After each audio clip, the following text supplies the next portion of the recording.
ওমানে তৌহিদ জয়শঙ্কর বৈঠক, ঢাকা দিল্লি সম্পর্কে চ্যালেঞ্জ মোকাবিলায় একসঙ্গে কাজ করার উপর গুরুত্বারোপ। বিমস্টেক নিয়েও আলোচনা। ভারতের একতরফা পানি প্রত্যাহারে মরতে বসেছে তিস্তা। আওয়ামী সরকারের নতজানু পররাষ্ট্রনীতিকে দুষছেন বাসিন্দারা। মহাপরিকল্পনা বাস্তবায়নের বিকল্প নেই বলছেন গবেষক। বেরিয়ে আসছে স্বাস্থ্য খাতের অনিয়ম দুর্নীতির ফিরিস্তি। করোনাকালে বিদেশি সংস্থার দেয়া $700 মিলিয়ন জালিয়াতি। কমিশন পেতেন প্রকল্প পরিচালকের স্ত্রীও। 50 কোটি টাকার বেশি খেলাপি গ্রাহকদের সুবিধা দেবে বাংলাদেশ ব্যাংক। 5 সদস্যের কমিটি গঠন সহায়ক হবে বলছেন ব্যবসায়ীরা। ঢালাওভাবে নয় মত অর্থনীতিবিদদের। এবং জিম্মিদের মুক্তি না দিলে গাজায় নরকের সব দরজা খুলে দেওয়ার হুঁশিয়ারি ইসরায়েলের। হামাসের সামরিক সক্ষমতা শেষ করার হুমকি। যুদ্ধবিরতি লঙ্ঘন করে উপত্যকাটিতে ড্রোন হামলা।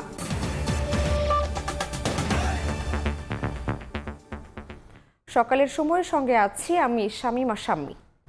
জাতীয় নির্বাচনের আগে স্থানীয় সরকার ভোট করবে না বিএনপি। আগে স্থানীয় নির্বাচনের দাবি কি দুরভিসন্ধিমূলক বলছেন দলটির নেতারা। এদিকে দেশ গড়তে যোগ্য নেতৃত্ব বাছাইয়ের আহ্বান জানিয়েছেন বিএনপির ভারপ্রাপ্ত চেয়ারম্যান তারেক রহমান।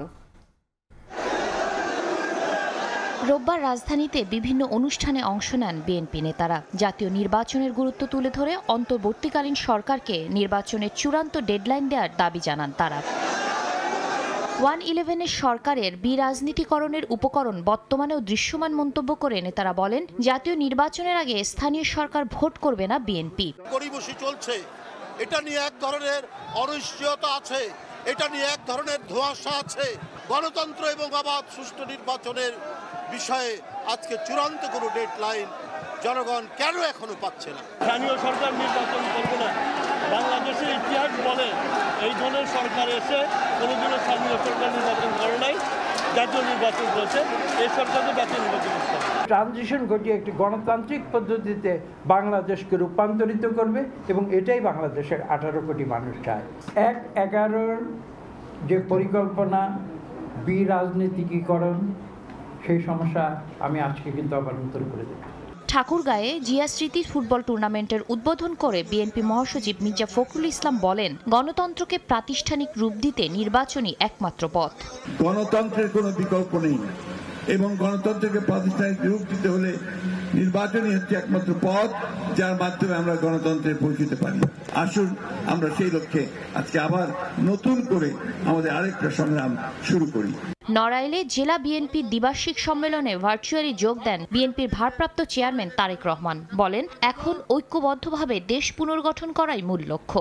বাংলাদেশকে পুনর্গঠন করা, বাংলাদেশের মানুষের ভাগ্যের পরিবর্তন করা। কারা এই দেশের নেতৃত্ব দিবে, কারা বাংলাদেশের মানুষের রাজনৈতিক অধিকারকে প্রতিষ্ঠিত করবে, কারা বাংলাদেশের মানুষের সাধারণ মানুষের প্রান্তিক মানুষের অর্থনৈতিক মুক্তি অর্জনে সহযোগিতা করবে, সেই নেতৃত্বকে বাছাই করার সময় এসেছে। এ সময় যে কোনো উপায়ে জনগণের আস্থা অর্জনে দলীয় নেতাকর্মীদের কাজ করার আহ্বান জানান বিএনপির ভারপ্রাপ্ত চেয়ারম্যান। এই দ্বিবার্ষিক সম্মেলন। শাতিলা শারমিন, সময় সংবাদ, ঢাকা। সুষ্ঠু নির্বাচনে কোনো দল 300 আসন পেলেও আপত্তি নেই, তবে নির্বাচনী ক্ষমতার অপব্যবহারের চেষ্টা হলে পাল্টা অভ্যুত্থানের ক্ষেত্র তৈরি হবে, এমন হুঁশিয়ারি দিয়েছেন জাতীয় নাগরিক কমিটির মুখ্য সংগঠক সার্জিস আলম। এদিকে আলাদা আয়োজনে কমিটির নেতারা বলেছেন, আওয়ামী লীগকে চিরতরে নিষিদ্ধ করতে হবে। ছাত্রদের রাজনৈতিক দলে নেতৃস্থানীয় পর্যায়ে নারীরা থাকবেন বলেও জানিয়েছেন তারা। দমন-পীড়ন আর মৃত্যু ঝুঁকি উপেক্ষা করে জুলাই আন্দোলনে অংশ নেন বিপুল সংখ্যক নারী। তাদের স্বতঃস্ফূর্ত অংশগ্রহণ আন্দোলনকে দেয় দুর্দমনীয় চরিত্র। শেষ পর্যন্ত পতন ঘটে সরকারের। শেখ হাসিনা ও আওয়ামী লীগের বিচারের দাবিতে শাহবাগে রোববার বিকেলে নারী সমাবেশে যোগ দেন বৈষম্য বিরোধী ছাত্র আন্দোলন, জাতীয় নাগরিক কমিটি সহ বিভিন্ন সংগঠনের নেতারা। বলেন, আগে গণহত্যার বিচার ও সংস্কার, পরে নির্বাচন। বাংলাদেশের নারীরা আজকে যেখানে আছে আরো অনেক এগিয়ে থাকতে পারতো যদি না শেখ হাসিনার মতো একটি কালসাপ বাংলাদেশে এতদিন থাকতো। শেখ হাসিনার বিচার করতে হবে, আওয়ামী লীগকে নিষিদ্ধ করতে হবে বিচারিক প্রক্রিয়ায়। এই আয়োজন সম্পন্ন করে আমরা মাঠ থেকে যাব। শুধু বিচারই নয়, আওয়ামী লীগকে চিরদিনের জন্য নিষিদ্ধ করার দাবি জানান বক্তারা। ভারত সরকারের সঙ্গে কথা বলে প্রয়োজনে আন্তর্জাতিক পর্যায়ে চাপ প্রয়োগ করে আন্তর্জাতিক পরিমণ্ডলে বাংলাদেশের পরিস্থিতিকে ব্যাখ্যা করে আন্তর্জাতিক ফোরামগুলোকে অ্যাক্টিভেট করে শেখ হাসিনাকে দেশে ফিরিয়ে নিয়ে এসে তাকে বিচারের মুখোমুখি দাঁড় করাতে হবে। সবাই একসাথে ঐক্যবদ্ধভাবে বাংলাদেশের একটি সোসাইটি আকারে আমরা ভবিষ্যতে কাজ করব, কারণ আমাদের সামনে তীব্র লড়াই বাকি রয়ে গেছে। এই সামনের যে ইলেকশন আসতেছে সেখানে আমরা বলতেছি যে ইলেকশন যেমন হবে তেমনি আমাদের একটি নতুন সংবিধান প্রয়োজন। এদিকে বিকেলে নারায়ণগঞ্জের সোনারগাঁওয়ে এক ক্যাম্পেইনে যোগ দিয়ে আগামী জাতীয় নির্বাচন প্রসঙ্গে কথা বলেন জাতীয় নাগরিক কমিটির মুখ্য সংগঠক সার্জিস আলম। বলেন, নির্বাচনে ক্ষমতার অপব্যবহার হলে পাল্টা অভ্যুত্থানের ক্ষেত্র তৈরি হবে। এই নির্বাচনকে সামনে রেখে বিন্দুমাত্র ক্ষমতার অপব্যবহার করার চিন্তা করে, বিন্দুমাত্র প্রভাবিত করার চেষ্টা করে যে কোনো বাংলাদেশের একটি সেন্টারে, তাহলে ওই সেন্টারটি হবে আমাদের পাল্টা আরেকটি অভ্যুত্থানের ক্ষেত্র। তরুণদের রাজনৈতিক দল সব শ্রেণী পেশার মানুষের জন্য উন্মুক্ত থাকবে বলেও জানান সার্জিস। তাসনিয়া নিশাত, মিম, সময় সংবাদ, ঢাকা। সংসদীয় আসনের সীমানা নির্ধারণে আইন পরিবর্তনের উদ্যোগ নিয়েছে ইসি। একই সঙ্গে জেলা প্রশাসকের পরিবর্তে নির্বাচন কর্মকর্তাকেই রিটার্নিং অফিসার করার চিন্তা করছে কমিশন। রোববার নিজ কার্যালয়ে এ তথ্য জানিয়েছেন কমিশনার আনোয়ারুল ইসলাম সরকার। সরকারের কোনো চাপ না থাকায় এবার সুষ্ঠু নির্বাচন হবে বলেও জানান তিনি। জেলা প্রশাসক সম্মেলনে প্রথমবার অংশ নিচ্ছে নির্বাচন কমিশন। সুষ্ঠু ভোট আয়োজনে মিলছে মাঠ প্রশাসনের সঙ্গে মত বিনিময়ের সুযোগ। নির্বাচন কমিশনার আনোয়ারুল ইসলাম সরকার জানালেন, বিগত সরকারের আমলে নির্বাচনে মাঠ প্রশাসনের পক্ষপাতিত্বের বদনাম ঘুচাতে চায় ইসি। যেহেতু সরকারের পক্ষ থেকে কোনো ধরনের প্রেশার থাকবে না, কোনো ধরনের প্রভাব থাকবে না, সেহেতু আমরা আশাবাদী সুষ্ঠু সুন্দর নির্বাচন হবে। নির্বাচনের পার্ট অ্যান্ড পার্সেল হচ্ছে মাঠ প্রশাসন।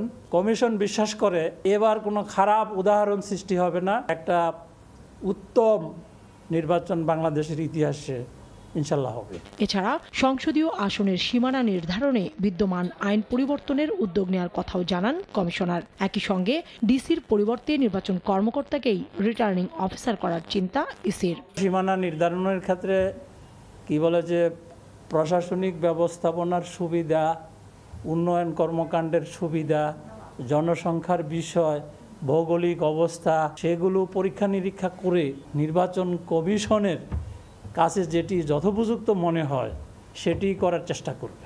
যেখানে যেই নিরপেক্ষ জেলা প্রশাসককে পদায়ন প্রয়োজন সেই বিষয়ে নির্বাচন কমিশন কঠোরভাবে সেই সিদ্ধান্তে অটল থাকবে। জনগণের আকাঙ্ক্ষাকে মাথায় রেখে আইন ও সংসদীয় আসনের সীমানা নির্ধারণ করার পরিকল্পনার কথাও জানান এই কমিশনার। কাউসারা চৌধুরী কুমু, সময় সংবাদ, ঢাকা। বাংলাদেশের পররাষ্ট্র উপদেষ্টা তৌহিদ হোসেনের সঙ্গে বৈঠক করেছেন ভারতের পররাষ্ট্রমন্ত্রী এস জয়শঙ্কর। রোববার ওমানের রাজধানী মাস্কাটে ভারত মহাসাগরীয় সম্মেলনের ফাঁকে এই বৈঠক হয়। আলোচনায় গুরুত্ব পেয়েছে দ্বিপাক্ষিক সম্পর্ক। দুই দেশের সম্পর্কে চ্যালেঞ্জ মোকাবিলায় একসঙ্গে কাজ করার উপর গুরুত্ব আরোপ করা হয়েছে। পাশাপাশি বঙ্গোপসাগরীয় অঞ্চলের দেশগুলোর জোট বিমস্টেক নিয়েও আলোচনা করেছেন তারা। বৈঠকে দুই দেশের মধ্যে সম্পাদিত গঙ্গার পানি বন্টন চুক্তি নবায়নের আলোচনা শুরুর উপর জোর দিয়েছেন তৌহিদ হোসেন।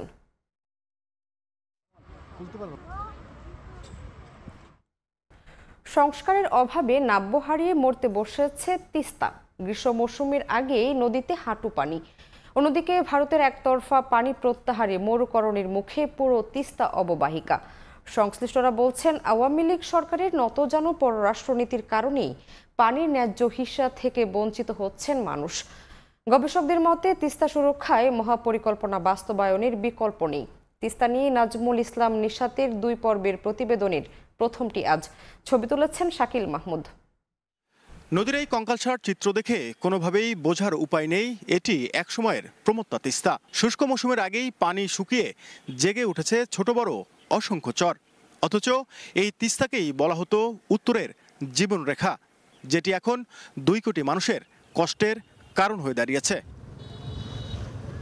পরিচর্যার অভাবে তিস্তা শুধু নাব্যই হারায়নি, তলদেশ ভরাট হয়ে হারিয়েছে পানি ধারণের সক্ষমতাও। শুষ্ক মৌসুমে তিস্তার পানি প্রবাহ 5000 কিউসেক থাকার কথা থাকলেও ভারতের একতরফা পানি প্রত্যাহারে তা নেমেছে 400 কিউসেকে। শুধু পানির অভাবে প্রতি বছর 10,000 কোটি টাকার ফসল উৎপাদন ব্যাহত হচ্ছে তিস্তা অববাহিকায়।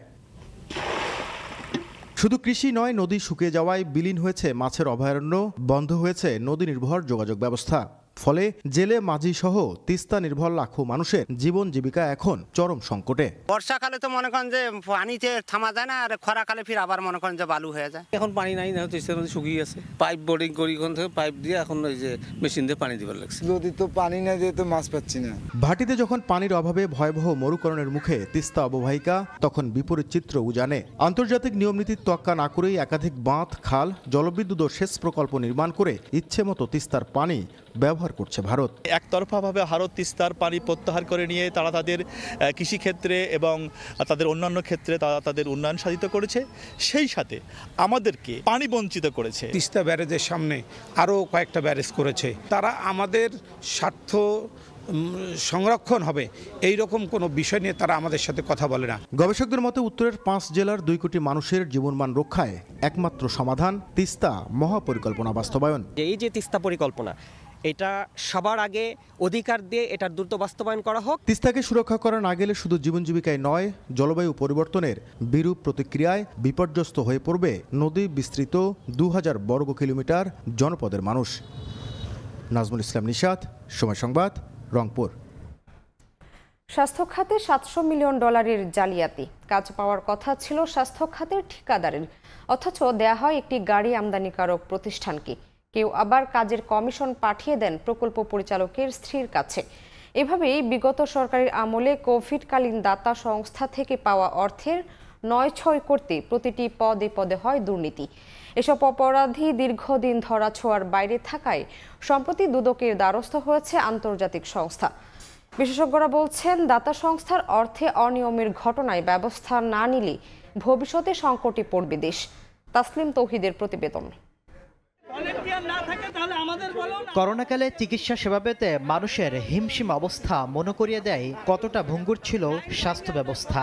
সে সময় মন্ত্রণালয় থেকে শুরু করে হাসপাতাল অনিয়ম দুর্নীতির কালো ছায়া থেকে বাদ যায়নি কোথাও। ঠিক তেমনি আন্তর্জাতিক সংস্থার একটি তদন্ত প্রতিবেদন এসেছে দুদকের হাতে। সেখানে বলা হচ্ছে 2020 সালে এপ্রিলে বিশ্বব্যাংক ও বাংলাদেশ যৌথভাবে কোভিড-19 মোকাবেলায় $600 মিলিয়ন চুক্তি করে। এতে এশীয় অবকাঠামো বিনিয়োগ ব্যাংক থেকেও অতিরিক্ত $100 মিলিয়ন সহায়তা পায়। তদন্ত প্রতিবেদন বলছে, মাস্ক, পিপিই, হাসপাতালের সরঞ্জামাদি, সচেতনতা বিজ্ঞাপন ও অ্যাপ নির্মাণে ঠিকাদারি কাজ দেওয়ায় তৎকালীন স্বাস্থ্য অধিদপ্তরের পরিচালক ও পিডি ডাক্তার ইকবাল কবির পদে পদে অনিয়ম করেন। কাজ পাওয়া 6 প্রতিষ্ঠানের বিরুদ্ধে অনিয়মের প্রমাণও মিলেছে। তবে অভিযোগ অস্বীকার করেছে অভিযুক্ত। আমি তো সেই তখন থেকে ওএসডি হয়ে আছি। এগুলা তখনকার হিসেবের কাজ সাজিয়ে সবকিছুই, এগুলা নিয়ে আমি এখন কথা বলার মতো মুডে নাই ভাই। তথ্য বলছে, গাড়ি আমদানিকারক প্রতিষ্ঠান জাদিদ অটোমোবাইল পায় মাস্ক, পিপি সরবরাহের কাজ। অনৈতিকভাবে কাজ পেয়ে সরবরাহ করে নিম্নমানের সরঞ্জামাদি। একইভাবে পিডির স্ত্রীর কোম্পানিকে $29,500 দেয় আর এক ঠিকাদারি প্রতিষ্ঠান। এছাড়া কাজ শেষ করার আগে অতিরিক্ত অর্থ পরিশোধ, পিডির পরিচিত প্রতিষ্ঠানকে কাজ দেওয়া সহ নানা অসঙ্গতি খুঁজে পেয়েছে আন্তর্জাতিক সংস্থাটি। যদিও এসব নিয়ে অভিযুক্ত প্রতিষ্ঠান নিজেদের নির্দোষ দাবি করছে। কোনো প্রতিষ্ঠানের আবার পূর্বের ঠিকানায় হদিস মেলেনি। করোনার সময় চলে গেছে গা, এটা 29 নম্বর উঠে গেছিল, কিছুদিন ছিল, ওখান থেকে শ্যামলি চলে গেছে, তারপর আমরা বলতে পারি না। দুদক থেকে আমার সমস্ত কাগজপত্র সাবমিট করা আছে এবং তারা ইনভেস্টিগেশন করে কোনো কিছু পায় নাই। তারপরে তারা আমাকে ছাড়পত্রও দিয়েছে। এ অবস্থায় তদন্ত প্রতিবেদনকে আমলে নিয়ে অপরাধীদের বিরুদ্ধে বিধি অনুযায়ী ব্যবস্থা নিতে দুদককে পরামর্শ এই আইনজীবীর। এই ইনফরমেশনসগুলোকে যদি এখনই আপনার তাদের আমলে না নিয়ে তদন্ত যদি না শুরু করে, খুব সুন যেটা হবে, এই ফরেন ডোনেশনসগুলি, ফান্ডিংসগুলি দাতা সংস্থা থেকে এটা বন্ধ হয়ে যাবে। আর স্বাস্থ্যখাত সংশ্লিষ্টরা বলছেন, শুধু স্বাস্থ্য অধিদপ্তরের কর্মকর্তারা নয়, এর সঙ্গে জড়িত থাকতে পারে তৎকালীন মন্ত্রী সহ অন্যরাও। সবকিছু হয়েছে মন্ত্রণালয়ের সংযোগে, এবং সেখানে হয়তো তাদের অদক্ষতা অথবা ইচ্ছাকৃতভাবে জিনিসটাকে এটা করা হয়নি। পিডিকে যে আজকে দায়ী করছি, PD is a part of the government, পিডির উপরও তো লোক আছে। করোনাকালে মাছ কেলেঙ্কারি ঘটনায় জেএমআই গ্রুপের বিরুদ্ধে মামলা করেছিল দুদক, যদিও পরবর্তীতে আসামিদের অব্যাহতি দেয় সংস্থাটি। অতীতে মাছ কেলেঙ্কারি ঘটনায় আসামিদেরকে অব্যাহতি দিয়েছিল দুদক। পট পরিবর্তনের পর এখন দেখার বিষয়ে আন্তর্জাতিক সংস্থা থেকে পাওয়া এই প্রতিবেদনের আলোকে কী ধরনের পদক্ষেপ নেয় সংস্থাটি। তাসলিম তৌহিদ, সময় সংবাদ, ঢাকা।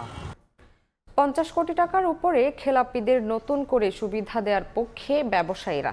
তাদের দাবি, সুবিধা না দিলে নতুন করে বাড়তে পারে খেলাপির সংখ্যা, আটকে যাবে আমানতকারীর অর্থ, থমকে যেতে পারে অর্থনীতির চাকা। তবে ঢালাও সুবিধা দেওয়ার বিপক্ষে মত অর্থনীতিবিদদের। সাইফুল ইসলামের রিপোর্ট। ছাত্র জনতার গণ অভ্যুত্থানে ক্ষমতা ছেড়ে পালিয়ে যান শেখ হাসিনা, তবে ব্যাংক খাতে রেখে যান প্রায় 2,85,000 কোটি টাকার খেলাপি ঋণ। সীমাহীন লুটপাট ও অনিয়মের জেরে তৈরি হওয়া খেলাপিদের পরিমাণ আরও বেশি বলে মনে করে অন্তর্বর্তী সরকারের অর্থনীতির শ্বেতপত্র কমিটি। এমন পরিস্থিতিতে নতুন করে খেলাপি হওয়া ঠেকাতে 50 কোটি টাকার বেশি খেলাপি গ্রাহকদের যাচাই বাছাই সাপেক্ষে সুবিধা দিবে বাংলাদেশ ব্যাংক। এজন্য গঠিত হয়েছে 5 সদস্যের একটি কমিটি। বন্যা পরিস্থিতি আমরা গিয়েছে, তারপর সরকারের একটা পরিবর্তন হয়েছে, এই সমস্ত পরিস্থিতিগুলো অনেকগুলো বিজনেসের মধ্যে হ্যাম্পার হয়েছে। আমরা মনে করছি এই ধরনের নিয়ন্ত্রণ বহির্ভূত কারণে যে সমস্ত ব্যবসাগুলো ক্ষতিগ্রস্ত হয়েছে তাদেরকে যদি কিছুটা সহযোগিতা দেওয়া যায় তাহলে এটা বাংলাদেশের অর্থনীতিতে এই কোম্পানিগুলো আবারও রিভাইভ করে তাদের কন্ট্রিবিউশন রাখবে। কেন্দ্রীয় ব্যাংকের এমন উদ্যোগের পক্ষে মত দিয়ে ব্যবসায়ীদের সংগঠনগুলো বলছে, গণ অভ্যুত্থানের পরবর্তী শ্রমিক অসন্তোষের জেরে অনেক ব্যবসায়ী সংকটে পড়েছেন। সংকট উত্তরণে কেন্দ্রীয় ব্যাংকের এই সুবিধা সহায়ক হবে। গুডসগুলো পোর্টে নষ্ট হয়ে যায়, অনেক সময় রাজনৈতিক অস্থিরতার কারণে তার ফ্যাক্টরিতে আগুন দিয়ে পুড়িয়ে দেওয়া হয়েছে। এরকম যদি নাকি তার কেস থেকে অবশ্যই আমি মনে করি যে সেই ক্ষেত্রগুলোতে অবশ্যই রাষ্ট্র তাদেরকে সহযোগিতা করতে পারে। ব্যবসা যদি কেউ করতে চায় এবং তার যদি গুড ইন্টেনশন থাকে তাকে সুযোগ দেওয়া যেতে পারে আমার মনে হয়। যদি সে মানি লন্ডারিং করে না থাকে, হয়তো বিজনেস তো ফেল করতেই পারে, তার একটা এক্সিট পলিসি থাকতে হবে। অর্থনীতিবিদরা বলছেন, নতুন করে খেলাপি না বাড়াতে কেন্দ্রীয় ব্যাংকের উদ্যোগ কাজে আসলেও ঢালাওভাবে সুবিধা দেওয়া যাবে না, যাচাই বাছাই করার ক্ষেত্রে থাকতে হবে সতর্ক। ব্যবসাটাকে এগিয়ে নিয়ে আসার জন্য সাময়িক কোনো সাপোর্ট দিয়ে যদি লং টার্ম ব্যাংকের যে সমস্ত ঋণ খেলাপি সেগুলোকে যদি উদ্ধার করে আনার কোনো সুযোগ থাকে সেটি একটা জিনিস, কিন্তু ঢালাওভাবে সবাইকে সুযোগ না দেয়া। নতুন সুবিধা দিতে কেন্দ্রীয় ব্যাংকের নীতিমালার কোথায় কোথায় পরিবর্তন আনতে হবে তা কমিটির সুপারিশের ভিত্তিতে করা হবে বলে জানিয়েছেন বাংলাদেশ ব্যাংক। সাইফুল ইসলাম, সময় সংবাদ, ঢাকা। স্টিলটেক মানে গুণগত মানের নিশ্চয়তা। It's all about stainless style. Barishal বিভাগ জুড়ে চলছে নদী ও খাল দখলের মহোৎসব। বিআইডব্লিউটিএ ও পানি উন্নয়ন বোর্ডের তালিকায় রয়েছে অন্তত 10,000 দখলদারের নাম। এজন্য প্রশাসনের উদাসীনতাকে দুষছেন এলাকাবাসী। পুনরায় সীমানা নির্ধারণ করতে ডিজিটাল সার্ভের কমিটি গঠনের কথা জানায় বিআইডব্লিউটিএ। অপূর্ব রিপোর্ট। একসময় পায়রা নদী দিয়ে পণ্যবাহী নৌযান বরগুনার আমতলী বাজারে যাতায়াত করত, অথচ সময় পরিবর্তনের সঙ্গে খালটি বেদখল হয়ে গেছে। শুধু এ খালই নয়, বরগুনার 3 শতাধিক খালে দখল আর দূষণের হিড়িক। এটা আসলে একদিনে হয়নি, বিভিন্ন সময় বিভিন্ন প্রভাবশালী মহল তারা রাজনৈতিক ছত্রছায়ায় এই দখল এবং বাণিজ্য দুটোই করছেন। প্রশাসনিক নিষ্ক্রিয়তার কারণে খাল দখল হচ্ছে। ঝালকাঠি শহরের দুপাশ দিয়ে বয়ে গেছে সুগন্ধা ও বাসন্ডা নদী। শহরের ভেতর রয়েছে 10টি খাল, অথচ জলাশয়গুলো পরিণত হয়েছে ময়লার ভাগাড়ে। এলাকাবাসী ছাড়াও পৌরসভার পরিচ্ছন্ন কর্মীরাও আবর্জনা ফেলছেন নদীতে। দূষণের কারণে বর্তমানে অস্তিত্ব সংকটে নদী খালগুলো। যত পলিথিন, ময়লা, আবর্জনা যা কিছু সব ওই খালের ভিতর ফেলায়। অতি সত্বর যদি এই ধরনের ময়লা নিষ্কাশনের জন্য ব্যবস্থা করা না হয়, তাইলে আমার তো মনে হয় সমস্ত ঝালকাঠি শহরটাই একটি ভাগাড়ে পরিণত হবে। নদীখাল দখল ও দূষণে পিছিয়ে নেই বিভাগীয় শহর বরিশালও। নগরী সংলগ্ন কীর্তনখোলা নদী বিভিন্ন কৌশলে দখল করছেন স্থানীয় প্রভাবশালীরা। বিআইডব্লিউটি এর তথ্য মতে 4,500 দখলদার রয়েছে এ নদী তীরেই। পুনরায় সীমানা নির্ধারণ করতে ডিজিটাল সার্ভের কমিটি গঠনের কথা জানায় সংস্থাটি। গেজেট অনুযায়ী আমরা নদীর সীমানা ফোরশট জরিপ করে সীমানা পিলার করে নদীকে আইডেন্টিফাই করব, দেন আমরা তখন অ্যাপ্রোপ্রিয়েটলি উচ্ছেদের এই তালিকাটা আমরা তখন কার্যকর করতে পারবো। বিআইডব্লিউটিএ ও পানি উন্নয়ন বোর্ডের তথ্যমতে বরিশাল বিভাগে 102টি নদ নদী ছাড়াও 1000-এর বেশি খাল রয়েছে। তবে 6 জেলার সব শহরেই খালগুলো এখন মৃতপ্রায়। এ কারণে বর্ষা মৌসুমে সৃষ্টি হচ্ছে জলাবদ্ধতা। অপূর্ব অপু, সময় সংবাদ, বরিশাল। বরিশাল নগরীতে সুপেয় পানির তীব্র সংকট থাকলেও চাহিদা মতো সরবরাহ করতে পারছে না সিটি কর্পোরেশন। অথচ বিগত সরকারের আমলে একাধিকবার ওয়াসার প্রতিষ্ঠার মতামত জানতে চিঠি আসলেও অনুমতি দেয়নি নগর কর্তৃপক্ষ। সব ক্ষমতা নিজেদের অধীনে রাখতেই এমন সিদ্ধান্ত বলে অভিযোগ উঠেছে। তবে সমাধান নিয়ে আলোচনা চলছে বলে জানিয়েছেন সংশ্লিষ্টরা। সুজয় দাসের ছবিতে অপূর্ব অপুর রিপোর্ট। এক কলসি পানির জন্য হাহাকার। নদী খালের বরিশাল শহরে সুপেয় পানির সংকট এখন নিত্যদিনের সঙ্গী। পানির স্তর দিন দিন নিচে নামছে বরিশালের। গরম আবহাওয়ায় নলকূপে পানি ওঠে না শহর এলাকায়। সংকট সমাধানে এখনো কোনো উদ্যোগ নেয়নি কর্তৃপক্ষ। শহরের পানি সরবরাহ ও শহরের ড্রেনেজ ব্যবস্থাপনার সরকারের প্রতিষ্ঠান ওয়াসা, কিন্তু বরিশালে নেই সেই প্রতিষ্ঠানের কার্যক্রম। নাগরিক সমাজের প্রতিনিধিদের অভিযোগ, সব ব্যবস্থাপনা নিজেদের হাতে রাখতেই ওয়াসার মতো প্রতিষ্ঠানের কার্যক্রম শুরু করতে দেয়নি সিটি কর্পোরেশন। পয় নিষ্কাশন এবং পানি এই বিষয়টা ওয়াসা দেখবে। তো যদি এটা ওয়াসা দেখে একটা অথরিটি সৃষ্টি হয় এবং একজন বড় কমিশনার লেভেলের একজন অফিসার যদি এখানে আসে, তাহলে সিটি কর্পোরেশন যে তারা মনে করতেছে তাদের প্রভাব প্রতিপত্তি হ্রাস পাবে। সিটি কর্পোরেশন কর্তৃপক্ষ বলছে, আওয়ামী লীগ সরকার আমলে রাজধানী থেকে একাধিকবার ওয়াসা প্রতিষ্ঠার মতামত জানতে চিঠি দেওয়া হলেও কোনো অনুমতি দেওয়া হয়নি। তবে ক্ষমতার পট পরিবর্তনের পর বর্তমানে এ নিয়ে আলোচনা চলছে বলে জানান সংশ্লিষ্ট কর্মকর্তা। ব্যক্তিগতভাবেই ওয়াসার সাথে ওই স্থানীয় সরকার বিভাগে কথা বললাম, তারা বললো যে খুব অ্যাপ্রিসিয়েট করলো যে এটা খুব ভালো খবর, তো আপনারা যদি দেন তাহলে আমরা এখানে তাড়াতাড়ি ব্যবস্থা করব। এই মুহূর্তে আমরা উদ্যোগ নিইনি, এটা আলোচনা করতে হবে, আলোচনা করে পরে সিদ্ধান্ত নেওয়া হবে। সিটি কর্পোরেশনের তথ্য মতে বরিশাল নগরীতে দৈনিক 7 কোটি 20 লাখ লিটার পানির চাহিদার বিপরীতে সরবরাহ হয় 3 কোটি 4 লাখ লিটার। অথচ রয়েছে 2টি সারফেস ওয়াটার ট্রিটমেন্ট প্লান্ট। আর প্রতি বছর প্রায় 10 কোটি টাকার পানির বিল আদায় হয় নগরবাসীর কাছ থেকে। অপূর্ব অপু, সময় সংবাদ, বরিশাল। এবারও রমজানে ভ্রাম্যমাণ গাড়িতে দুধ, ডিম ও মাছের পাশাপাশি বিক্রি করা হবে গরুর মাংস। 650 টাকা কেজিতে গরুর মাংস বিক্রি করবে সরকার। গতকাল দুপুরে রাজধানীর ফার্মগেটে কৃষি গবেষণা কাউন্সিল এক কর্মশালা শেষে কথা জানান মৎস্য ও প্রাণী সম্পদ উপদেষ্টা ফরিদা আক্তার। এতে নিম্ন আয়ের মানুষ উপকৃত হবেন বলছে ডেইরি ফার্মার্স অ্যাসোসিয়েশন। গত কয়েক বছর ধরেই রমজান উপলক্ষে সুলভ মূল্যে মাছ, মাংস, দুধ, ডিম বিক্রি করে আসছে প্রাণী সম্পদ অধিদপ্তর। তবে এবার জানানো হয়েছিল অন্য পণ্য বিক্রি হলেও থাকবে না গরু ও খাসির মাংস। অবশেষে গেল 12 জানুয়ারিতে নেওয়ার সিদ্ধান্ত থেকে সরে এসেছে সরকার। এবারে 650 টাকা কেজি দরে বিক্রি হতে পারে গরুর মাংস। রোববার রাজধানীর ফার্মগেটে এক অনুষ্ঠান শেষে নিম্ন আয়ের মানুষদের এমন সুখবর দেন প্রাণী সম্পদ উপদেষ্টা। শুধু এইটুকু জানিয়ে রাখি যে আমরা ডিম, দুধ, মুরগির মাংস এবং গরুর মাংস দিচ্ছি আমরা, এবং সেটা 650 টাকায় গরুর মাংস দিতে পারবো। সরকারের নতুন সিদ্ধান্তকে ইতিবাচক হিসেবে দেখছে বাংলাদেশ ডেইরি ফার্মার্স অ্যাসোসিয়েশন। দাম গতবারের মতোই 600 টাকা করার পক্ষে সংগঠনটির অবস্থান। এটা আসলে খুবই প্রয়োজন ছিল। এটা না হলে আসলে মাংস ব্যবসায়ীদেরকে কন্ট্রোল করা, দাম নিয়ন্ত্রণ, বাজারে দাম নিয়ন্ত্রণ করা একটু কষ্ট হতো। পাশাপাশি এই যে নিম্ন আয়ের মানুষরা যে একটু কম মূল্যে ভালো মানের জিনিস পাবে, সেটাও নিশ্চিত হতো। গত বছর আমরা বিক্রি করছিলাম ভ্রাম্যমাণ বিক্রয় কেন্দ্রে 600 টাকা কেজি, আর এই বছর বোধহয় ওনারা দাম নির্ধারণ করতে চাচ্ছেন 650 টাকা কেজি। এটা নিয়ে কোনো বিবেচনা করার সুযোগ আছে কিনা, সম্ভব হলে আমার কাছে মনে হয় নিম্ন আয়ের মানুষটা আর একটু বেশি এই সুফলটা পেতে। গত বছর 600 টাকা কেজি দরে গরু আর 900 টাকা কেজি দরে খাসির মাংস বিক্রি করে প্রাণী সম্পদ অধিদপ্তর। সাদিক হাসান ইমন, সময় সংবাদ, ঢাকা। পটুয়াখালী কুয়াকাটা আঞ্চলিক মহাসড়কে চলছে ব্যাটারি চালিত সিএনজি অটোরিকশা ও ইজি বাইক সহ বিভিন্ন ধরনের 3 চাকার যান। আইন ও নিয়মের তোয়াক্কা না করে দূরপাল্লার পরিবহনের সঙ্গে পাল্লা দিয়ে মহাসড়ক দাপিয়ে বেড়াচ্ছে এসব যান। এতে প্রায়ই ঘটছে ছোট বড় দুর্ঘটনা। আর কঠোর ব্যবস্থা নেওয়ার আশ্বাস পুলিশের। মোহাম্মদ মনির হোসেন বাদলের পাঠানো তথ্য ও সুজন দামের ছবি নিয়ে রিপোর্ট।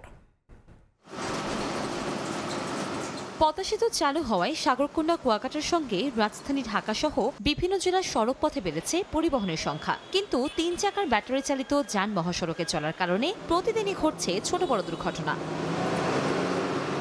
মহাসড়কে ধীরগতির যানবাহন চলাচল করায় বিড়ম্বনায় পড়তে হচ্ছে চালকদের। মহাসড়কে দুর্ঘটনা এড়াতে 3 চাকার যান চলাচল বন্ধের দাবি জানান যাত্রীরা। তারা ডানি বাই সিগন্যালটা বোঝে না, এটা গাড়ি ব্রেক করতে হলে হাই রোডে যে সিগন্যালটা মানতে হয় সেটা তারা করে না, তারা ব্রেক করার কাম করে হয়। নসিমন করিমন এদের কাগজ নাই, পাত্তি নাই, এরা কিছু বোঝে না, শিক্ষণীয় কোনো কিছু নাই, এরা উল্টাপাল্টা চালায়, বিভিন্ন জায়গায় বিভিন্ন এদের কারণে অ্যাক্সিডেন্ট হয়। হাইকোর্টের নির্দেশ থাকা সত্ত্বেও তা তারা মানছেন না বলে জানায় জেলা মিনিবাস মালিক সমিতি। আমাদের হাইকোর্টের একটি নির্দেশনা আছে, একটা আদেশ আছে যে মহাসড়কে কোনো রকম ইজি বাইক, 3 হুইলার, নসিমন, করিমন, ভটভটি এগুলো চলতে পারবে না, কিন্তু এগুলো এই মহাসড়কে বর্তমানে দাপিয়ে বেড়াচ্ছে।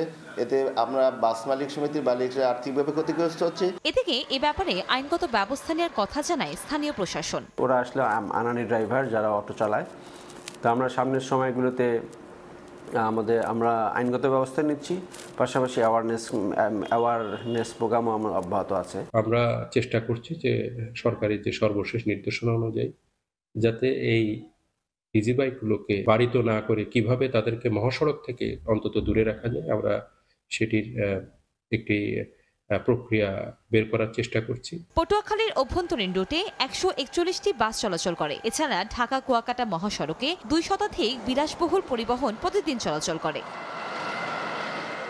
সময় সংবাদ, পটুয়াখালী। দীর্ঘদিন সংস্কার না করায় বেহাল দশা পিরোজপুরের নাজিরপুর বৈঠাকাটা সড়কের। খানাখন্দে ভরা সড়কে ঝুঁকি নিয়ে চলছে যানবাহন। 2024 সালের জুনে সড়কটি সংস্কারের টেন্ডার প্রক্রিয়া শেষ হলেও এখনও কাজ শুরুই হয়নি। অভিযোগ উঠেছে প্রকল্পের কাজ শুরু না করলে অর্থ উত্তোলন করেছে ঠিকাদারি প্রতিষ্ঠান। এ নিয়ে তদন্ত চলছে বলে জানিয়েছে এলজিইডি। জিয়াউল হকের পাঠানো তথ্য ও ছবি নিয়ে রিপোর্ট। খানাখন্দ ভরা সড়কে ঝুঁকি নিয়ে চলছে যানবাহন, ধুলায় ঢেকে গেছে চারপাশ। দীর্ঘদিন সংস্কার না করায় বেহাল দশা পিরোজপুরের নাজিরপুর উপজেলার নাজিরপুর বৈঠাকাটা সড়কের। 17 কিলোমিটার দীর্ঘ সড়কটিতে প্রতিদিন ভোগান্তি পোহাতে হয় যাতায়াতকারীদের। অথচ 2024 সালের জুনে মেরসাস ইফতি ইটিসিএল প্রাইভেট লিমিটেড নামে একটি ঠিকাদারি প্রতিষ্ঠান সড়ক সংস্কারের টেন্ডার পেলেও এখনও কাজই শুরু করেনি। প্রকল্পের মেয়াদ বাকি মাত্র 4.5 মাস। এতে ক্ষুব্ধ এলাকাবাসী। এখানে একটা রোগী গেল, তাদেরও যে হাসপাতাল পর্যন্ত নেওয়া যাবে এরকম কোনো পরিস্থিতি নাই। রাস্তার যে অবস্থা, কয়েকবার টেন্ডার আইছে, অনেক প্রবাসী মানুষে খাইয়ে ফেলছে, যাগো কথা না বললেই নয়। ঠিক আছে, রেজাল্ট করিম তার ভাই শাহিন। রাস্তায় গাড়িতে চলতে গেলে মনে চায় যে নাইমে হাঁটি, এই পর্যায়ে বর্তমানে এই দীর্ঘ 10 বছর পর্যন্ত সব মিলাইয়া আমরা এখন খুব খারাপ অবস্থায় আছি। তো আমাদের আকুল আবেদন, যদি আমাদের এই রাস্তাটা তাড়াতাড়ি করে দিত তাহলে আমাদের সুবিধা হইতো, আমাদের সবার সুবিধা হইতো। যে টাকা কাজ করি এ টাকা 3 ভাগের 2 ভাগই চলে যায় গাড়ির পিছনে। আমাদের ধরেন এখন বিনা পয়সায় চলা লাগে, খুব চলতে কষ্ট হয়। এ নিয়ে শুরু হয়েছে তদন্ত। তবে কাজটি শেষ করার জন্য ঠিকাদারের সঙ্গে যোগাযোগের চেষ্টা চলছে বলে জানায় এলজিইডি। এই কাজটা যখনই আমাদের চুক্তি হয়েছে, চুক্তির পরে আমাদের কাজটি এখনো আমরা শুরু করতে পারিনি। ঠিকাদারের সাথে আমরা যোগাযোগ করার চেষ্টা করিতেছি যে এই কাজটি শুরু করার জন্য। কারণ আপনারা হয়তো দেখেছেন এই রাস্তাটির অবস্থা আমাদের খুবই খারাপ অবস্থা আছে। এখানের যে লোকজন, এখানে আমাদের এই একটা রাস্তা দিয়ে আমাদের 5টা ইউনিয়নের লোক যাতায়াত করে আমাদের নাজিরপুরের হেডকোয়ার্টারে। বরিশাল প্রশস্তকরণ প্রকল্পের আওতায় 4টি প্যাকেজ নাজিরপুর বৈঠাকাটা সড়ক সংস্কারে ব্যয় ধরা হয়েছে প্রায় 44 কোটি টাকা। সময় সংবাদ, পিরোজপুর। পটুয়াখালীতে দিন দিন বাড়ছে সামুদ্রিক কাঁকড়া শিকারীর সংখ্যা। খাদ্য হিসেবে সুস্বাদু হওয়ায় চাষের পাশাপাশি সমুদ্র থেকেও শিকার করা হচ্ছে কাঁকড়া। দেশের বাজারে এর তেমন চাহিদা না থাকলেও বিদেশে ব্যাপক চাহিদা রয়েছে, তাই কাঁকড়া শিকার ও চাষে ঝুঁকছেন অনেকেই। কাঁকড়া রফতানি বাড়াতে নানা পদক্ষেপ নেওয়ার কথা জানান জেলা মৎস্য কর্মকর্তা। শিকদার জাবির হোসেনের রিপোর্টে ক্যামেরায় ছিলেন তৌকিব পেদা। সূর্যের আলো ফোটার পরপরই ট্রলার নিয়ে নদী ও সমুদ্র মোহনার দিকে ছুটতে শুরু করেন কাঁকড়া শিকারীরা। শত শত ট্রলার এভাবে পটুয়াখালীর সোনারচর, চরহেয়ার ও তুফানিয়া চরের আশপাশে সমুদ্র মোহনায় কাঁকড়া শিকার করেন। রপ্তানি বাণিজ্যে চিংড়ির পরেই কাঁকড়ার অবস্থান। খাদ্য হিসেবে দুটোই সুস্বাদু। দেশে খাদ্য হিসেবে কাঁকড়ার প্রচলন তেমন না থাকলেও বিদেশে এর চাহিদা ব্যাপক। তাই পটুয়াখালীর উপকূলে দিন দিন বাড়ছে কাঁকড়া চাষ ও শিকার। লাভবান হচ্ছেন এ পেশার সঙ্গে জড়িত অনেকেই। 300 গ্রাম যেটা ওটা আছে 1500 টাকা, সর্বোচ্চ 400-500 গ্রাম যে গ্রেডটা ওটা হচ্ছে 2000 টাকা কেজি। এই কাঁকড়া আমরা সিজনালি 4 মাস কাঁকড়া আমরা ধরতে পারি। যদি আবহাওয়া ভালো থাকে তাহলে 4 মাসে আমরা 3 থেকে 3.5 লাখ টাকা লাভবান থাকি। ব্যবসায়ীরা জানান বিদেশে রপ্তানি হয় এখন কাঁকড়ার দাম অনেক বেশি, তাই মাছ শিকারের চেয়েও কাঁকড়া শিকার লাভজনক।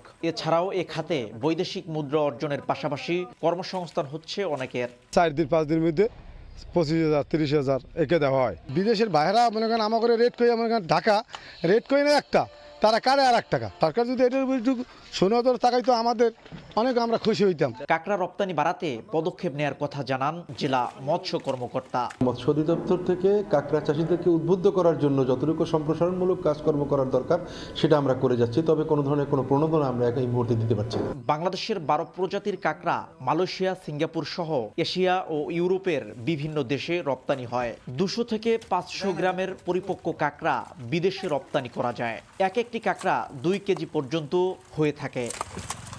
শিকদার, জাবির হোসেন, সময় সংবাদ, পটুয়াখালী। হামাসের হাতে বন্দি জিম্মিদের মুক্তি না দিলে গাজায় নরকের সব দরজা খুলে দেওয়ার হুঁশিয়ারি দিয়েছেন ইসরায়েলের প্রধানমন্ত্রী বিনয়ামিন নেতানিয়াহু। একই সঙ্গে ফিলিস্তিনি সশস্ত্র সংগঠনটির সামরিক সক্ষমতা শেষ করার হুমকিও দেন তিনি। রোববার যুদ্ধবিরতির চুক্তি লঙ্ঘন করে উপত্যকাটিতে ফের ড্রোন হামলা চালিয়েছে দখলদার ইসরায়েলি সেনারা।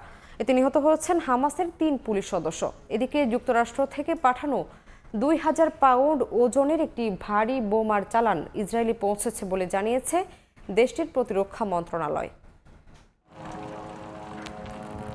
যুদ্ধবিরতি চুক্তি হলেও প্রতিনিয়ত চুক্তি লঙ্ঘন করছে নেতানিয়াহু প্রশাসন। প্রতিদিনই গাজা উপত্যকায় নির্মম আগ্রাসন চালাচ্ছে সেনারা। স্থানীয় সময় রোববার সকালে গাজায় ফের ড্রোন হামলা চালায় নেতানিয়াহু বাহিনী। এই হামলায় নিহত হন হামাসের কয়েকজন পুলিশ সদস্য। হামলার নিন্দা জানিয়েছে গাজার স্বরাষ্ট্র মন্ত্রণালয়। দখলদার সেনারা যেন পুলিশ সদস্যদের ওপর হামলা না চালায় সেই বিষয়ে মধ্যস্থতাকারী দেশগুলোর প্রতি আহ্বান জানান তারা। এদিন গাজার উত্তরাঞ্চল ও পশ্চিম তীরেও হামলা চালায় নেতানিয়াহু বাহিনী। এদিকে যুদ্ধবিরতি আলোচনার জন্য কায়রোতে ইসরায়েলি প্রতিনিধি দল পাঠানোর নির্দেশ দিয়েছেন প্রধানমন্ত্রী নেতানিয়াহু। সোমবার একটি প্রতিনিধি দল মিশরের রাজধানী কায়রোতে রওনা হবে, যেখানে যুদ্ধবিরতির প্রথম ধাপ অব্যাহত রাখার বিষয়ে আলোচনা হবে বলে জানায় নেতানিয়াহুর কার্যালয়। এছাড়াও গাজার জনগণকে দেশ ছাড়ার সুযোগ দেয়া উচিত বলে মন্তব্য করেন ইসরায়েলের প্রধানমন্ত্রী। এদিন ফিলিস্তিনি সংগঠন হামাস ইসরায়েলি সব জিম্মিকে মুক্তি না দিলেই গাজায় নরকের দরজাগুলো খুলে দেয়া হবে বলে হুমকি দেন বেনিয়ামিন নেতানিয়াহু। গাজাবাসীর ওপর অমানবিক নির্যাতনের হুঁশিয়ারি দেন তিনি। এদিকে যুক্তরাষ্ট্র থেকে পাঠানো 2000 পাউন্ড ওজনের MK-84 বোমার একটি চালান ইসরায়েলে পৌঁছেছে। বাইডেন প্রশাসনের নিষেধাজ্ঞা ডোনাল্ড ট্রাম্প তুলে নেয়ার পর এ চালান আসে বলে জানায় ইসরায়েলের প্রতিরক্ষা মন্ত্রণালয়। জানা যায় ভারী এই বোমাটি কংক্রিট ও ধাতু দিয়ে তৈরি। অর্জিতা শাহজিন, সময় সংবাদ। মার্কিন প্রেসিডেন্ট ডোনাল্ড ট্রাম্পের গাজা অধিগ্রহণ পরিকল্পনার প্রতিবাদে লন্ডনে মার্কিন দূতাবাসের সামনে বিক্ষোভ করেছেন হাজারো মানুষ। পশ্চিমা সামরিক জোট ন্যাটোর বিরুদ্ধে আন্দোলন হয়েছে জার্মানির মিউনিখে। এ সময় ইউক্রেনে অস্ত্র সরবরাহের নিন্দা জানান বিক্ষোভকারীরা। দ্বিতীয় ধাপে যুদ্ধবিরতি চুক্তির আগেই হামাসের হাতে আটক সব জিম্মির মুক্তির দাবিতে বিক্ষোভ হয়েছে তেল আবিবে। স্থানীয় সময় শনিবার ইসরায়েলের রাজধানী তেল আবিবের রাজপথে জড়ো হন হাজারো মানুষ। সাপ্তাহিক আন্দোলনে ফিলিস্তিনের স্বাধীনতাকামী সংগঠনের কাছে থাকা বাকি জিম্মিদের দ্রুত মুক্তির দাবি জানান তারা। পাশাপাশি দ্বিতীয় ধাপের যুদ্ধবিরতি চুক্তির আগেই বাকি জিম্মিদের ঘরে ফিরিয়ে আনার আহ্বান জানান নেতানিয়াহু প্রশাসনের প্রতি। নেতানিয়াহুর ব্যক্তিগত ও রাজনৈতিক উদ্দেশ্য প্রণোদিত যুদ্ধে আমরা অংশ নেব না। পুনরায় হামাসের সুড়ঙ্গে পচে মরার আগে জীবিতদের ফিরিয়ে আনুন। একই দিন বিক্ষোভে উত্তাল হয়ে ওঠে লন্ডন। শহরটির হোয়াইট হল থেকে শুরু করে মার্কিন দূতাবাসের বাইরে জড়ো হন ট্রাম্প বিরোধীরা। গাজা অধিগ্রহণ করে ভূখণ্ডটি থেকে বাসিন্দাদের বিতাড়িত করার প্রতিবাদে স্লোগান দেন তারা। বলেন, গাজাকে মধ্যপ্রাচ্যের পর্যটন কেন্দ্রে পরিণত করার পরিকল্পনার মাধ্যমে মার্কিন নীতি ভেঙে দিচ্ছেন যুক্তরাষ্ট্রের প্রেসিডেন্ট। গাজা নিয়ে ট্রাম্পের পরিকল্পনা কি? তিনি কি উপত্যকাটি বিনোদন কেন্দ্র বানাতে চান? এটি হলে প্রজন্ম থেকে প্রজন্ম স্থানান্তর হয়ে যাবে। এটি বর্ণনা করার কোনো ভাষা আমার নেই। ট্রাম্প আসলে বোকার স্বর্গে বাস করছেন। বিক্ষোভের আঁচ লেগেছে জার্মানির মিউনিখেও। শহরটিতে আয়োজিত নিরাপত্তা সম্মেলন কেন্দ্রের বাইরে পশ্চিমা সামরিক জোট ন্যাটোর বিরুদ্ধে আন্দোলন করেন বাসিন্দারা। এ সময় তাদের সঙ্গে যোগ দেন ফিলিস্তিনি সমর্থকরাও। এক পর্যায়ে ইউক্রেনে অস্ত্র সরবরাহের নিন্দা জানান তারা। মৌসুমীর সাথী, সময় সংবাদ। ডোনাল্ড ট্রাম্পের সমর্থনে ইরানের বিরুদ্ধে শেষ আঘাত হানতে প্রস্তুত ইসরায়েল। রোববার তেহরানের বিরুদ্ধে একজোট হয়ে লড়াইয়ের ঘোষণা দিয়েছেন ইসরায়েলের প্রধানমন্ত্রী বিনয়ামিন নেতানিয়াহু ও মার্কিন পররাষ্ট্রমন্ত্রী মার্কো রুবিও। মধ্যপ্রাচ্যের শান্তি হুমকিতে ফেলার পেছনে ইরান জড়িত বলে অভিযোগ করেছেন যুক্তরাষ্ট্রের পররাষ্ট্রমন্ত্রী। এমনকি তেহরানকে কখনো পারমাণবিক ক্ষমতাধর হতে দেয়া হবে না বলেও মন্তব্য করেন রুবিও। এ বিষয়ে এখন পর্যন্ত কোনো প্রতিক্রিয়া জানায়নি ইরান। সাম্প্রতিক বছরগুলোতে তীব্র উত্তেজনা বিরাজ করছে ইসরায়েল ও ইরানের মধ্যে। গাজা যুদ্ধের জেরে গেল বছর পাল্টাপাল্টি হামলা চালিয়েছে দেশ দুটি। চলতি বছর ইসরায়েল ইরানের পারমাণবিক স্থাপনাগুলোতে হামলা চালাতে পারে বলে খবর প্রকাশ করেছে বিভিন্ন আন্তর্জাতিক গণমাধ্যম। রোববার বিষয়টিকে আর একটু উস্কে দিয়েছেন ইসরায়েলের প্রধানমন্ত্রী বিনিয়ামিন নেতানিয়াহু। মার্কিন পররাষ্ট্রমন্ত্রীর সঙ্গে যৌথ সংবাদ সম্মেলনে যুক্তরাষ্ট্রের প্রেসিডেন্ট ডোনাল্ড ট্রাম্পের সমর্থনে ইরানের বিরুদ্ধে শেষ আঘাত হানতে প্রস্তুতির ঘোষণা দেন তিনি। ইসরায়েল ও যুক্তরাষ্ট্র কাঁধে কাঁধ মিলিয়ে ইরানের হুমকির মোকাবিলা করছে। গেল 16 মাসে তেল আবিব তেহরানের সন্ত্রাসী কার্যক্রমের বিরুদ্ধে শক্তিশালী আঘাত এনেছে। আমি নিশ্চিত প্রেসিডেন্ট ট্রাম্পের নেতৃত্বে আমরা আমাদের লক্ষ্য পূরণ করব। সংবাদ সম্মেলনে মার্কো রুবিও বলেন, ইরানকে কখনোই পরমাণু শক্তিধর দেশ হতে দেয়া হবে না। মধ্যপ্রাচ্য জুড়ে ইরানের ছত্রছায়ায় গড়ে ওঠা বিভিন্ন সশস্ত্র গোষ্ঠীকে মোকাবেলার ঘোষণাও দেন তিনি। ইরানকে কোনোদিন পারমাণবিক ক্ষমতাধর দেশ হতে দেয়া হবে না। হামাস, হিজবুল্লাহ, সিরিয়া কিংবা ইরাকি মিলিশিয়াদের পেছনে একটি সাধারণ শক্তি রয়েছে, আর তা হলো ইরান। এই শক্তিকে অবশ্যই মোকাবিলা করতে হবে। এদিন ইসরায়েলের প্রেসিডেন্টের সঙ্গেও বৈঠক করেন মার্কিন পররাষ্ট্রমন্ত্রী। মধ্যপ্রাচ্য জুড়ে অস্থিরতার জন্য ইরানকেই দায়ী করেন তিনি। যদিও এখন পর্যন্ত কোনো প্রতিক্রিয়া জানায়নি তেহরান। তবে নেতানিয়াহু ও মার্কোর এই মন্তব্য ইসরায়েল ও ইরানের মধ্যে চলমান উত্তেজনাকে আরও বাড়িয়ে দিতে পারে বলে মনে করছেন বিশেষজ্ঞরা। সেই সঙ্গে উভয় পক্ষের মধ্যে সংঘর্ষের আশঙ্কাও দেখা দিচ্ছে। রাহানুল রানা, সময় সংবাদ। ভারতের নয়াদিল্লির একটি রেল স্টেশনে পদদলিত হয়ে অন্তত 18 জনের মৃত্যু হয়েছে। আহত হয়েছেন অনেকেই। হতাহতদের বেশিরভাগই মহাকুম্ভের তীর্থযাত্রী বলে জানা গেছে। রেল স্টেশন কর্তৃপক্ষের ট্রেনের প্ল্যাটফর্ম পরিবর্তনের ঘোষণায় যাত্রীরা তাড়াহুড়ো ছুটতে শুরু করলে হতাহতের এই ঘটনা ঘটে।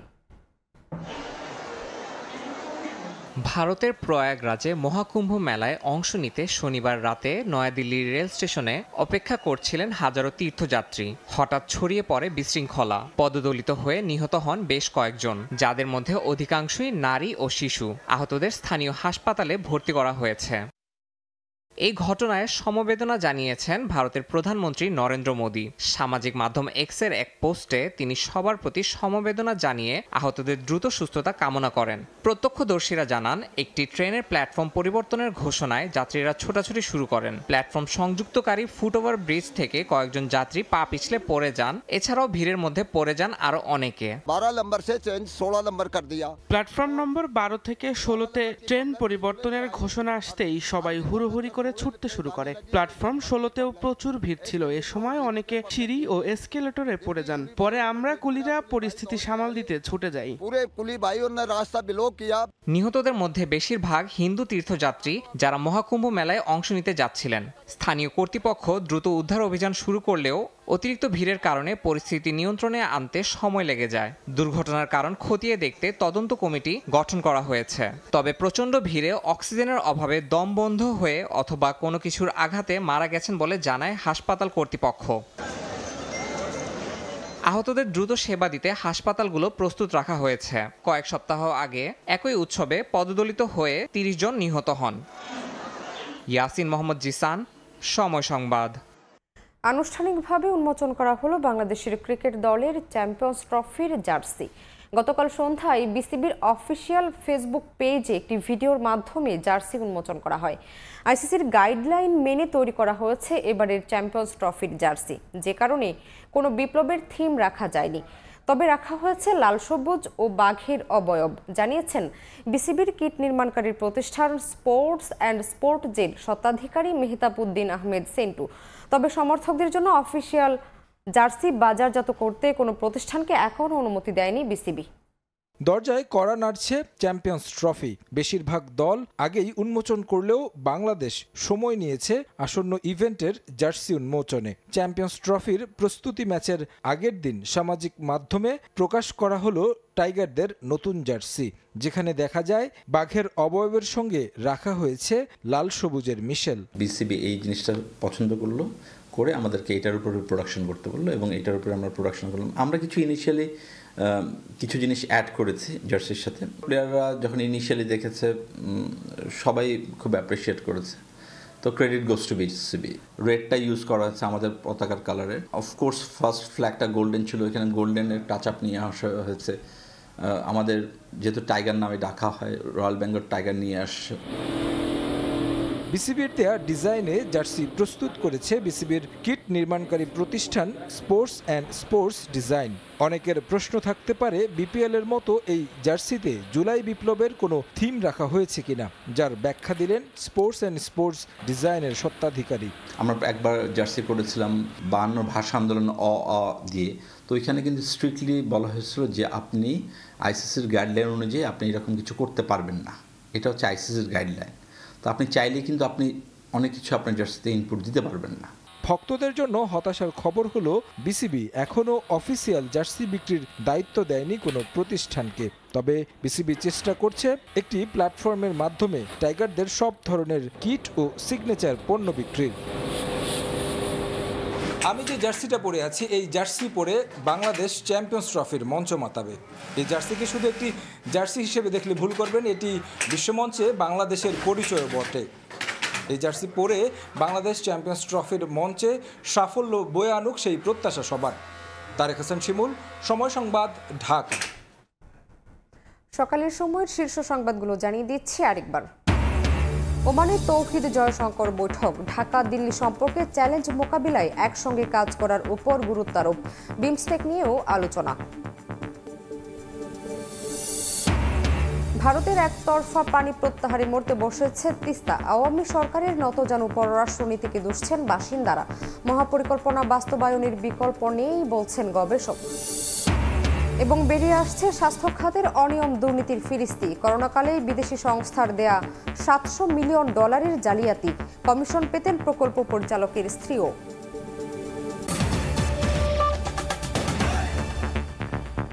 এ ছিল সকালের সময়। সঙ্গেই থাকুন সময়ের।